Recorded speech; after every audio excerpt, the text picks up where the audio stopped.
This video is brought to you by John Robson Guitar Tuition.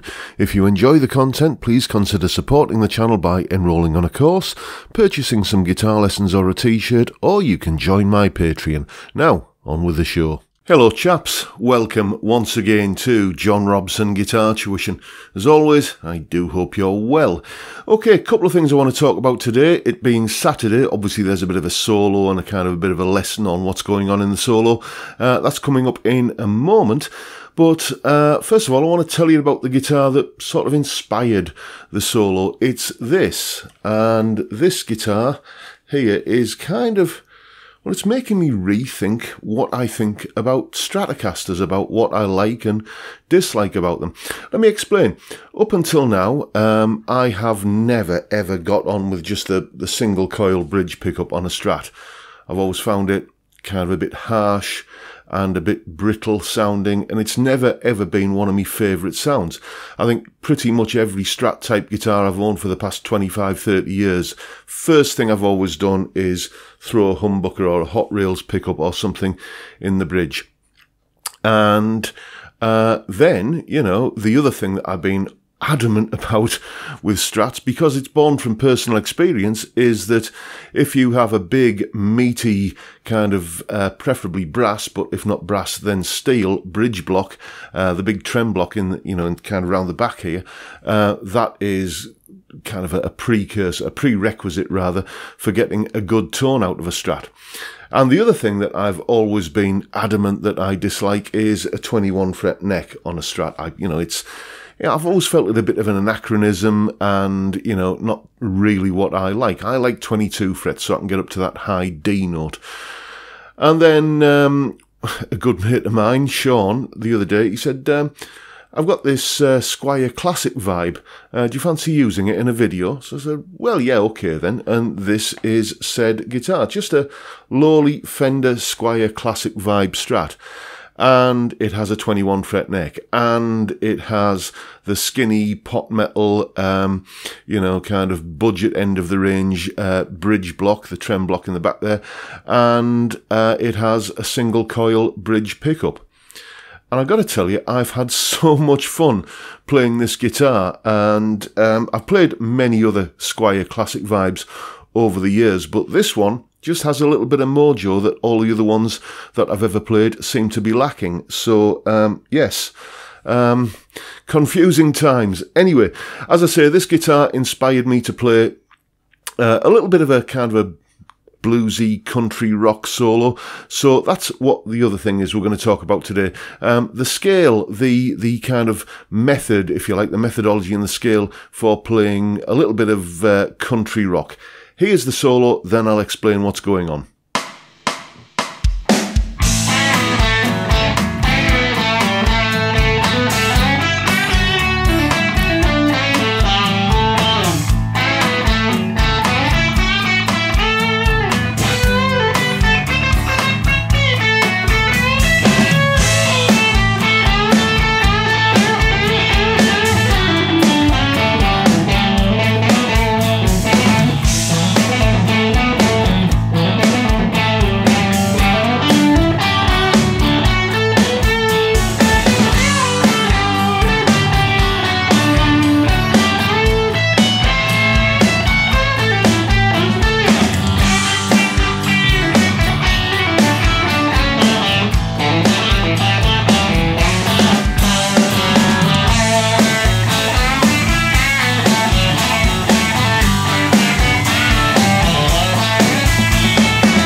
Okay then, as ever, let's begin by looking at the chord sequence. There it is on screen, and this is how it sounds.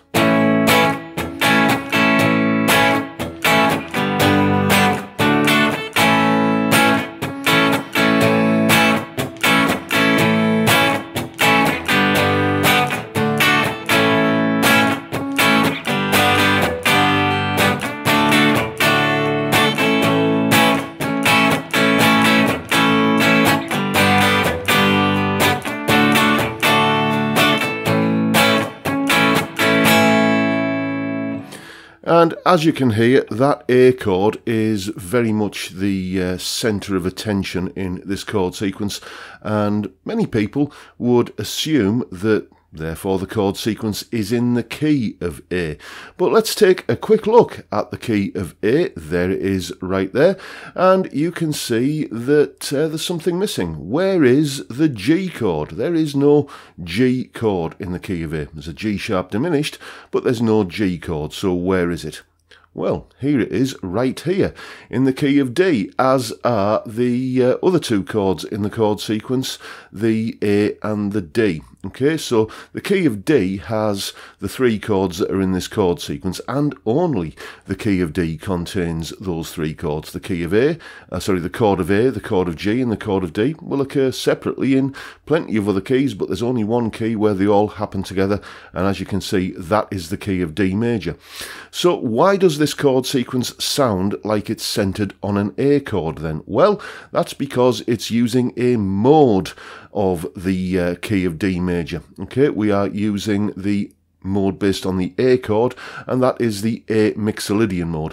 When you take any key and refocus that key so that the fifth chord in the key, the 5 chord if you like, is now in the limelight, that's at the centre of attention, then you are in the Mixolydian mode. A major is the 5 chord in the key of D, so if you refocus the key of D to its A chord, then you are in the A Mixolydian mode.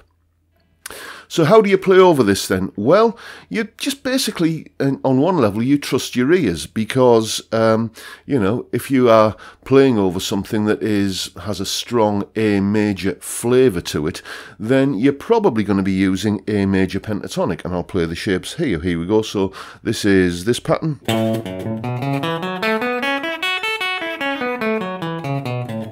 Then this one.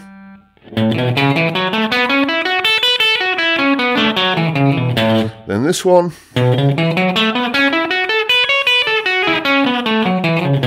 Then this one.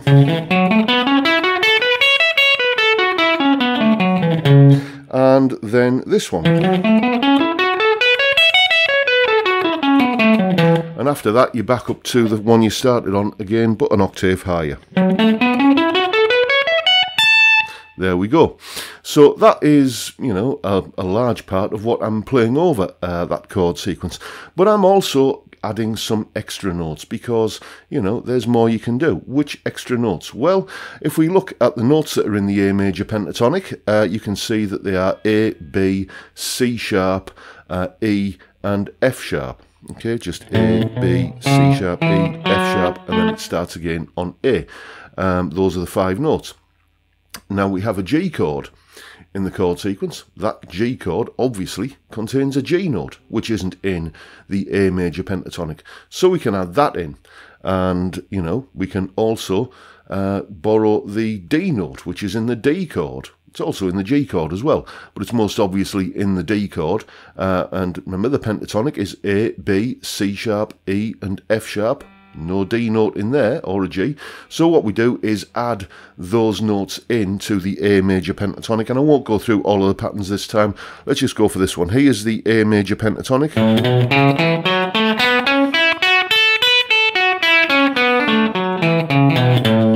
And here is that same scale, but this time with the G and D notes added in, and we get, there's the D, there's the G, D note again, G note. And that is the A Mixolydian mode. When you add those 2 notes, the G and the D, into an A major pentatonic, you get the Mixolydian mode scale, the A Mixolydian mode. And that's a large part of, as I say, what I'm doing over this chord sequence. Things I like to do with that are, for instance, wherever you've got a semitone interval, you know, between one of the notes in the pentatonic scale, like, say, that note there, that F sharp, and then we're adding the G in. I do like to kind of put that in as a bend at some point.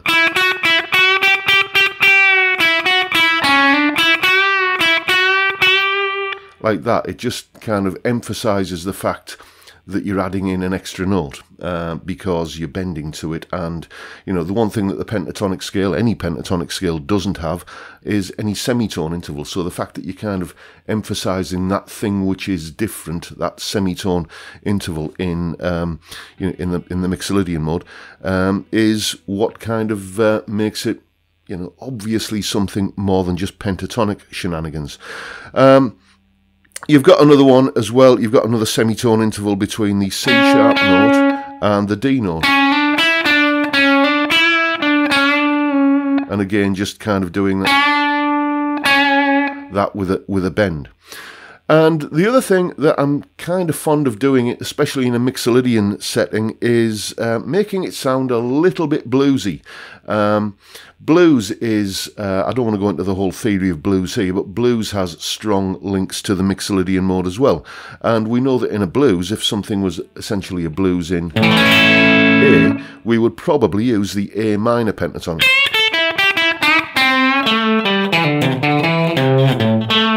That kind of thing. So, you know, what's the thing in that scale that's making the big contribution to the bluesiness of the sound? Well, it's this C note here. The minor third of A minor pentatonic. So, you know, in any kind of Mixolydian setting, I do like to kind of just throw that minor third in there. I do it in a few places. There's one place where I kind of go...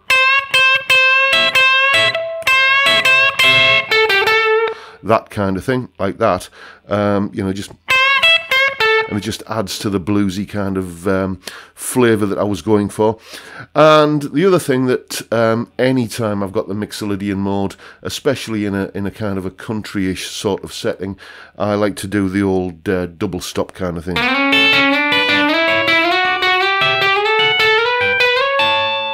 Like that. I did a video on hybrid picking and double stops a little while ago, so tell you what, I'll link to that in the description if you want some information on what I'm doing there. But it's just basically chicken picking kind of country kind of double stop,